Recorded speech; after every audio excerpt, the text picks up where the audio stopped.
lang talaga, meron ako nito, oh. Kung palagi dyan, papawala-wala ang kuryente dyan sa bundok natin, di ba? Oh, dapat meron tayo nito. Matibay. Matibay yan. Matibay. Hindi yan mapuputo.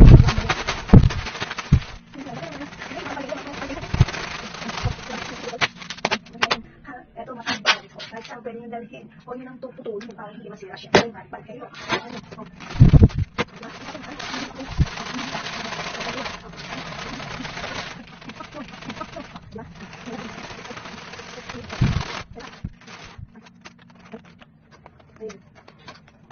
Pwede pa naman yung idikit mga best.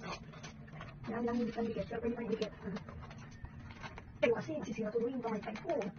Kaya, may ibang design pa nito mga be. Problema nyo na yun, kung ano yung gusto nyo. Ano pang hintay nyo? Check out nyo yung sa Yellow Basket.